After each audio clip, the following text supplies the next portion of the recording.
Okay, let's understand this topic ECG. ठीक है, ECG की फुल फॉर्म होती है इलेक्ट्रोकार्डियोग्राम। और जिस इंस्ट्रूमेंट से इस ईसीजी को मेजर किया जाता है, पहले तो डिवाइस ही से सुन लो। डिवाइस का नाम है इलेक्ट्रोकार्डियोग्राफ। आई नो थोड़ा सा अजीब है, वियर्ड है। ग्राम डिवाइस होता है और ग्राफ हमारा वो रिज़ल्ट होता है जो पेपर पे आता है, पर इसमें उल्टा है। जो ग्राम है वो हमारा रिज़ल्ट है, जो वो पेपर है जिस पे हमें पता चलता है, वो जो ये दिखता है हमें। ठीक है, ये पेपर है। और इलेक्ट्रोकार्डियोग्राफ हमारा डिवाइस है, मशीन है। फर्स्ट ईसीजी या फादर ऑफ ईसीजी किसको बोलते हैं? आइनथोवन को। इन्होंने फर्स्ट ईसीजी रिकॉर्ड की थी 1903। ओके, अब ईसीजी होती क्या है? What is ECG? ईसीजी क्या है? ग्राफिकल रिप्रेजेंटेशन है। किसकी? ग्राफिकल रिप्रेजेंटेशन है किसकी? Electrical activity of heart. किसकी? Of electrical activity of heart. अब जो भी कंडक्शन चलती है हमारे हार्ट में, तुम्हें पता है हमारी नोडल टिश्यू होते हैं। एसए नोड से कहाँ जाता है? AV node. फिर एवी नोड से कहाँ जाता है? एवी बंडल या बंडल ऑफ हिज। फिर उसके बाद कहाँ जाता है? Purkinje fibre. तो जितनी भी हमारे हार्ट में इलेक्ट्रिकल एक्टिविटी चल रही है, तो वो इलेक्ट्रिकल सिग्नल्स हमारी बॉडी में, इलेक्ट्रिकल सिग्नल्स जो होते हैं वो सरफेस पे आते हैं, बॉडी के सरफेस पे आते हैं। क्योंकि हमारी जो बॉडी है वो क्या है? वॉल्यूम कंडक्टर है। क्या है? वॉल्यूम कंडक्टर है, गुड कंडक्टर है। ब्लड है हमारी बॉडी में, तो उसके थ्रू जो सिग्नल्स हैं वो बॉडी पे सरफेस पे हम रिसीव कर सकते हैं। तो वो जो इलेक्ट्रिकल सिग्नल्स हैं वो बॉडी के सरफेस तक आते हैं, क्योंकि हमारी बॉडी का एक वॉल्यूम कंडक्टर है। तो उन्हीं बॉडी सरफेस पे जो सिग्नल्स आते हैं वो वीक सिग्नल्स होते हैं। वो ऐसे नहीं कि हमें बॉडी पे हाथ लगाने से ही करंट लगता है, ऐसे नहीं होता। वो बहुत वीक सिग्नल्स होते हैं। तो वही सिग्नल्स को कुछ इलेक्ट्रोड की मदद से पिकअप किया जाता है। इलेक्ट्रोड्स लगाई जाती है बॉडी में अलग अलग जगह पे। चेस्ट पे लीड्स लगती हैं, हाथों पैरों पे लीड्स लगती हैं। ठीक है, इलेक्ट्रोड्स क्या करती हैं? उनको एम्पलीफाई करती हैं और हमारे को रिजल्ट शो करती है। हमारी वो जो मशीन है, मशीन से पेपर में आता है। ठीक है, तो इलेक्ट्रोड उसको एम्पलीफाई करेंगे और इससे हमारे को रिजल्ट पता चलेगा। और कोई भी डेविएशन होती है, वैसे नॉर्मली हर एक इंसान की सेम ही होती है ईसीजी, तो सेम से कोई भी डेविएशन होती है तो हम उसको ऑब्जर्व करके पता लगा लेते हैं। ठीक है, इसमें ये होता है। तो वैसे तो अलग अलग वेराइटी होती है, अलग अलग वेरिएशंस होती हैं ईसीजी में। हम स्टैंडर्ड ईसीजी पढ़ेंगे। क्या पढ़ेंगे? Standard ECG. स्टैंडर्ड ईसीजी जिसमें 3 इलेक्ट्रोड्स का इस्तेमाल होता है। कितने इलेक्ट्रोड्स का इस्तेमाल होता है? 3 इलेक्ट्रोड्स का। ठीक है, 3 इलेक्ट्रोड्स का इस्तेमाल होता है और पेशेंट को कनेक्ट कर दिया जाता है मशीन से। पेशेंट को जो होता है उसको हम मशीन से कनेक्ट कर देते हैं, connected to machine with the help of these electrodes. ठीक है, विद 3 इलेक्ट्रोड्स। 3 इलेक्ट्रोड्स की मदद से हम पेशेंट को कनेक्ट कर दे रहे हैं। किससे? मशीन से कनेक्ट कर दे रहे हैं। अब जैसे मान लो कि कोई भी इंडिविजुअल है, लेटा हुआ है ये। ठीक है, ग्राफिकल रिप्रेजेंटेशन है, ऐसे नहीं होता है कोई भी। अब देखो इसमें क्या होता है, 3 लीड्स लगती हैं। तो ये जो होती है, एक लीड लगती है हमारे पास, ये हमारी राइट साइड होती है, लेफ्ट साइड। तो एक होती है राइट रिस्ट पे लगती है हमारी, एक लीड लगती है हमारी लेफ्ट रिस्ट पे, और एक लीड लगती है हमारी लेफ्ट एंकल पे। और एक इधर जिसमें हार्ट बीच में आता है, वेक्टर सा क्रिएट होता है। दिस इज नेसेसरी, इसलिए लगती है इधर कि ताकि हार्ट बीच में आ जाए, क्योंकि हमारा जो हार्ट होता है वो थोड़ा सा लेफ्ट की तरफ टिल्टेड होता है।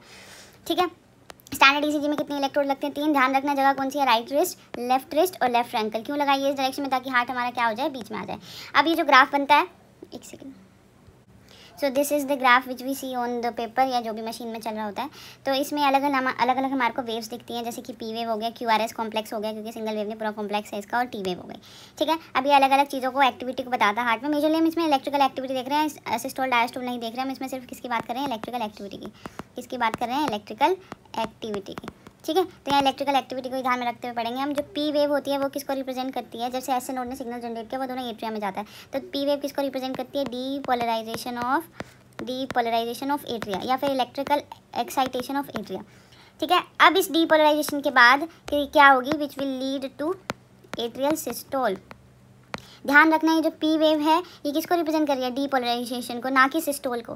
मैकेनिकल एक्टिविटी की हम बात नहीं करते हैं यहाँ, हम किसकी बात करते हैं? इलेक्ट्रिकल एक्टिविटी की सिर्फ। तो अभी हार्ट में पी वेव क्या रिप्रेजेंट कर रही है? डीपोलराइजेशन। और उसके बाद क्या करेंगे? हमारे जो एट्रिया हैं वो क्या करेंगे? सिस्टोल करेंगे। ठीक है, फिर एसए नोड से कहाँ जाता है सिग्नल? एवी नोड में, और एवी नोड पे डिले होता है थोड़ा सा। तो ये जो हमारी पी और जो क्यू का ये जो वो है टर्मिनल, ये दिखाते हैं जो डिले हो रहा है और जो सिग्नल आगे जा रहा है। तो एवी नोड से एवी बंडल से पुरकिंजे फाइबर, तो उसकी वजह से वेंट्रिकल्स क्या हो जाएंगे? डीपोलराइज। तो ये हमारा जो QRS कॉम्प्लेक्स है, ये जो हमारा QRS कॉम्प्लेक्स है, ये रिप्रेजेंट करेगा डीपोलराइजेशन ऑफ, या डीपोलराइजेशन या फिर इलेक्ट्रिकल एक्साइटेशन ऑफ वेंट्रिकल्स को। ठीक है, ये बहुत फास्ट होती है QRS, जो हमारा ये जो कॉम्प्लेक्स है बहुत फास्ट होती है। और जो कॉन्ट्रैक्शन है वो स्टार्ट हो जाती है जस्ट आफ्टर या शॉर्टली आफ्टर क्यू वेव। इसमें जो कॉन्ट्रैक्शन है वो स्टार्ट हो जाती है आफ्टर क्यू वेव। जो इसमें कॉन्ट्रैक्शन है, कॉन्ट्रैक्शन स्टार्ट्स या initiates after shortly after Q wave.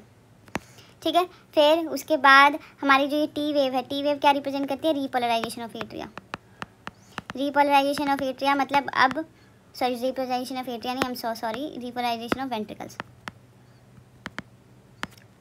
जो रीपोलराइजेशन ऑफ वेंट्रिकल्स है मतलब अब वेंट्रिकल्स क्या हो चुके हैं? वापस अपनी नॉर्मल स्टेट में आ रहे हैं। जो भी उसमें आयंस का चेंज हुआ था वो फिर से वो ठीक कर रहे हैं वो। ठीक है, अब टी वेव यहाँ पे खत्म हुई, मतलब अब वेंट्रिकल्स टोटली क्या हो गए हैं? रीपोलराइज हो गए। अब उसमें जो कॉन्ट्रैक्शन है वो खत्म हो चुकी है, अब वो रिलैक्स करेंगे। तो जो एंड है टी वेव की, एंड ऑफ टी वेव है, वो किसको रिप्रेजेंट करती है? हमारी एंड ऑफ वेंट्रिकुलर सिस्टोल को।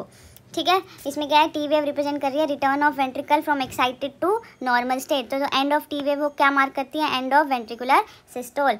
और जब हमारी जो QRS कॉम्प्लेक्स है, हम इसको गिन के पता लगा सकते हैं किसका? हार्ट रेट का, क्योंकि जब ये QRS क्या रिप्रेजेंट करे? वेंट्रिकुलर सिस्टोल का, मतलब जब ये कॉन्ट्रैक्ट करेगा उतनी बार क्या होगा? उतनी बार क्या होगा? हार्ट से जो ब्लड बॉडी में गया है, मतलब उतना ही उसने पंप किया है। तो इससे हम हार्ट रेट का भी पता लगा सकते हैं। इसको QRS कॉम्प्लेक्स को काउंट करके हम क्या निकाल सकते हैं? हार्ट बीट का रेट भी निकाल सकते हैं। ठीक है, या फिर इससे हम पल्स रेट भी निकाल सकते हैं। पल्स रेट क्या होता है हमारा? ठीक है, वही जो हम अपने जो नीचे नस है इससे पता लगाते हैं, उसका पल्स रेट भी पता लगा सकते हैं। तो ये जो हमारी जो ECG मैंने बनाई है ये नॉर्मल होती है, नॉर्मल ECG है ये नॉर्मल। अगर इससे कोई भी डेविएशन होती है हल्की सी ऊपर नीचे, तो उससे हम पता लगा सकते हैं कि क्या एबनॉर्मैलिटी या डिजीज़ है। अब कुछ और एबनॉर्मैलिटीज़ और डिजीज़ के बारे में बात करेंगे। जो एनलार्जमेंट हो जाए अगर पी वेव की, अगर पी वेव नॉर्मल से थोड़ी बड़ी आ रही है, एनलार्जमेंट हो गई है, तो वो इंडिकेट करेंगे एनलार्जमेंट ऑफ एट्रिया। क्या इंडिकेट करेंगे? एनलार्जमेंट ऑफ एट्रिया, कि एट्रिया का साइज़ बड़ा हो गया है। अगर जो QR जो हमारी वेव है वो थोड़ी सी एनलार्ज हो गई है, उसके एनलार्जमेंट से क्या पता चलेगा हमारे को? कि हार्ट अटैक का केस पता चलेगा। हार्ट अटैक या मायोकार्डियल इन्फ्रैक्शन के, हार्ट अटैक को क्या बोलते हैं? Myocardial infarction. ठीक है, और जो ST वेव अगर एलिवेटेड है, जैसे हमने ये बनाया, इसमें ये था हमारे पास, ये हमारी पी वेव थी, ये QRS, ये S। अगर ST वेव थोड़ी सी एलिवेटेड आ गई है तो वो क्या रिप्रेजेंट करती है हमारे पास? मायोकार्डियल इन्फ्रैक्शन, वही हार्ट अटैक को। अगर ये ST वेव एलिवेटेड है तो क्या बताएगी? हार्ट अटैक को। ठीक है, और जब हार्ट अटैक मेनली कब आता है? क्योंकि जब हमारे हार्ट मसल्स को सफिशिएंट ऑक्सीजन नहीं मिलती है। ठीक है, अगर टी वेव हमारी क्या है? फ्लैट है। टी वेव जैसे हमने टी वेव बनाई थी, इसको हम नॉर्मली अगर बनाएं तो टी वेव हम कैसे बनाते हैं? ऐसे बनाते हैं, पर इसकी जगह ये फ्लैट आ जाती है टी वेव, तो वो रिप्रेजेंट करेगा हमारे को क्या? कि ऑक्सीजन की कमी है, इनसफिशिएंट ऑक्सीजन को बताएगा। ठीक है, एज इन किसके केस में? Atherosclerotic disease. So these were the some of the abnormalities which we would get if we see any deviation from the normal ECG. If you liked the video, if you found it useful, please subscribe to my channel and stay tuned for more such videos. Thank you.